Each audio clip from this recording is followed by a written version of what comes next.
नमस्कार दोस्तों, स्वागत है आपका साइट फॉर वर्ल्ड के ऑफिशियल लर्निंग प्लेटफॉर्म पर, जहां स्टूडेंट्स और जॉब सीकर्स के लिए करियर, टेक्नोलॉजी और प्लेसमेंट से जुड़ी इंडस्ट्री ओरिएंटेड और प्रैक्टिकल नॉलेज दी जाती है।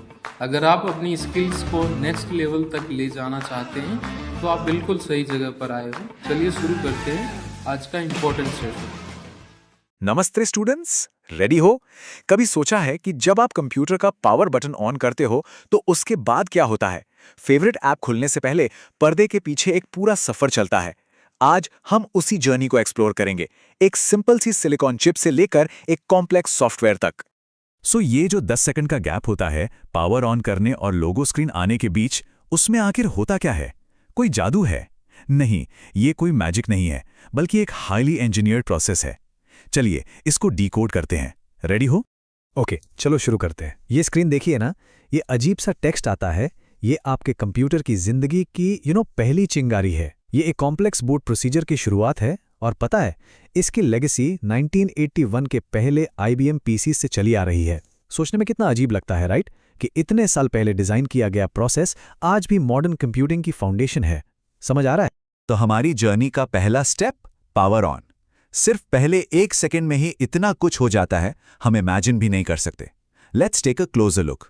स्क्रीन पे ध्यान है ना? तो सबसे पहले कंप्यूटर जैसे ही ऑन होता है, वो अपना खुद का एक हेल्थ चेकअप करता है। इसे कहते हैं पोस्ट, यानी power on self test. Basically computer अपने ज़रूरी पार्ट्स जैसे मेमोरी और CPU को चेक करता है कि सब ठीक से काम कर रहा है या नहीं। ये स्टेप क्यों इंपॉर्टेंट है? क्योंकि अगर ये ज़रूरी टेस्ट फेल हो गया तो पूरा प्रोसेस वहीं रुक जाता है। Game over. ओके, पोस्ट एक हेल्थ चेक के बाद बायोस अपना काम शुरू करता है। बायोस का फुल फॉर्म है बेसिक इनपुट आउटपुट सिस्टम। तो ये क्या करता है? पहले पोस्ट रन करता है, फिर CPU और मेमोरी को इनिशियलाइज करता है, यानी काम के लिए तैयार करता है। इसके बाद ये हार्ड ड्राइव या USB जैसी डिवाइसेस की लिस्ट में से एक बूटेबल डिवाइस ढूंढता है। बूटेबल डिवाइस का मतलब जिससे ऑपरेटिंग सिस्टम को लोड किया जा सके। क्लियर है यहाँ तक? ठीक है, तो बायोस ने अपना काम कर दिया। अब स्टेज पर आता है बूट लोडर, जिसका काम है ऑपरेटिंग सिस्टम को नींद से जगाना। ये एक बहुत ही इंपॉर्टेंट लिंक है। तो होता क्या है, जैसे ही बायोस को एक बूटेबल ड्राइव मिलती है, वो उसके मास्टर बूट रिकॉर्ड या MBR को ढूंढता है। अब ये MBR क्या है? इसमें बूट लोडर प्रोग्राम का पहला हिस्सा होता है। बायोस इस MBR को कंट्रोल दे देता है और कहता है, ओके, अब आगे की जिम्मेदारी तुम्हारी। Simple, right? वैसे पहले के दिनों में लीलो यानी लिनक्स लोडर जैसे सिंपल बूट लोडर्स होते थे। लीलो के साथ एक प्रॉब्लम थी, जब भी कर्नल अपडेट होता था तो उसे मैन्युअली अपडेट करना पड़ता था। सोचो कितना टीडियस काम था।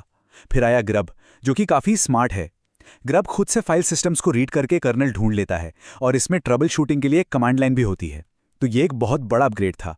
अभी आप क्या करोगे? इसको नोट कर लो, इंटरव्यू में पूछ सकते हैं। चलो, तो बूट लोडर ने अपना काम कर दिया है और उसने सिस्टम के हार्ड को यानी कर्नल को मेमोरी में लोड कर दिया है। यहीं से असली कहानी शुरू होती है। फोकस बना हुआ है। आप कर्नल को ऑपरेटिंग सिस्टम की सेंट्रल गवर्नमेंट समझ सकते हो। ये वो कोर है जो हार्डवेयर और सॉफ्टवेयर के बीच सब कुछ मैनेज करता है।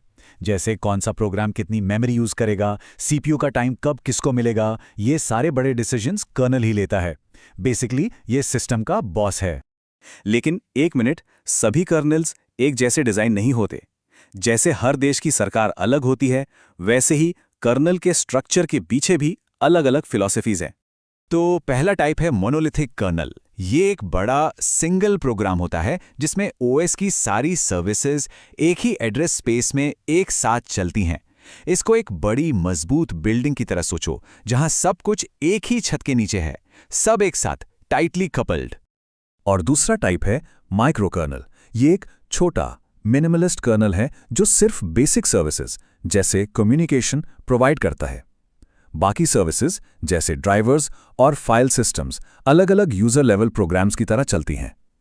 इसको एक मॉडर्न सिटी की तरह सोचो, जहां हर सर्विस के लिए अलग बिल्डिंग है, सब मॉड्यूलर। और ये स्लाइड OS डिजाइन के सबसे बड़े ट्रेड ऑफ को दिखाती है। ध्यान से सुनना। मोनोलिथिक कर्नल में क्योंकि सब कुछ एक साथ होता है, कम्युनिकेशन डायरेक्ट और बहुत फास्ट होता है, जिससे परफॉर्मेंस बेहतर मिलती है। दूसरी तरफ माइक्रो कर्नल ज़्यादा मॉड्यूलर और सिक्योर होता है। अगर एक सर्विस क्रैश हो जाए तो पूरा सिस्टम डाउन नहीं होता। लेकिन इसका एक डाउनसाइड है, अलग अलग सर्विसेज के बीच कम्युनिकेशन में थोड़ा टाइम लगता है, तो थोड़ा स्लो हो सकता है। तो ये एक फंडामेंटल डायलेमा है, आपको रॉ स्पीड चाहिए या स्टेबिलिटी और सिक्योरिटी? क्या लगता है आपको? सोचो इसके बारे में। तो इस डिलेमा का सोल्यूशन क्या है? इन दोनों के बीच का रास्ता निकालने के लिए हाइब्रिड कर्नल्स बनाए गए, जैसे विंडोज एनटी में यूज होता है। ये दोनों वर्ल्ड्स के बेस्ट फीचर्स को कंबाइन करने की कोशिश करते हैं, a kind of best of both worlds approach. Okay, अब जब हम ओएस के कोर को समझ गए हैं, चलिए थोड़ा फास्ट फॉरवर्ड करके मॉडर्न वर्ल्ड में चलते हैं और देखते हैं कि आजकल की एप्लीकेशंस कैसे चलती हैं। और इसके लिए हम कंटेनर्स के रेवोल्यूशनरी कॉन्सेप्ट को समझेंगे। रेडी हो नेक्स्ट स्टेप के लिए? देखो, आजकल का सॉफ्टवेयर एक अकेले घर की तरह नहीं, बल्कि इस कंटेनर बिल्डिंग की तरह बनाया जाता है। ये एक नया और ज्यादा एफिशिएंट तरीका है एप्लीकेशंस को बनाने और डिप्लॉय करने का। एनालॉजी समझ आ रही है? तो ये लिनक्स कंटेनर्स आखिर हैं क्या? ये एक तरह का लाइट वेट वर्चुअलाइजेशन है।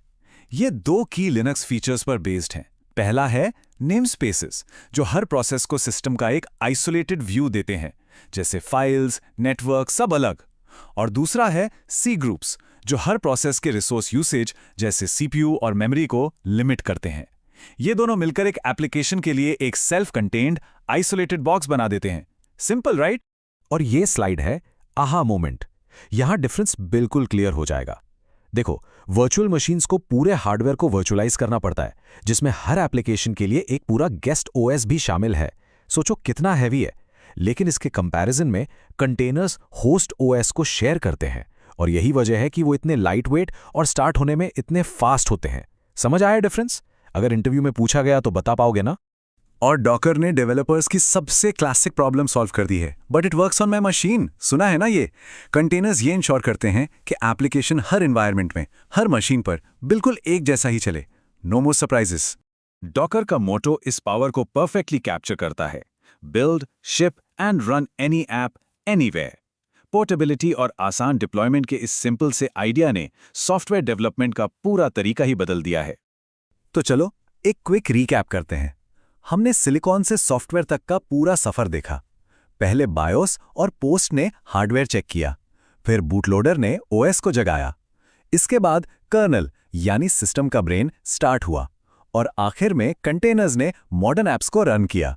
स्टेप बाय स्टेप पूरा प्रोसेस याद रहेगा? मोनोलिथिक कर्नल से लेकर लाइटवेट कंटेनर्स तक हमने देखा कि ऑपरेटिंग सिस्टम्स हमेशा इवॉल्व होते रहे हैं। तो ये हमें एक इंटरेस्टिंग सवाल पर छोड़ जाता है, आने वाली जनरेशन के ऑपरेटिंग सिस्टम्स कौन सा फंडामेंटल ट्रेड ऑफ सॉल्व करेंगे?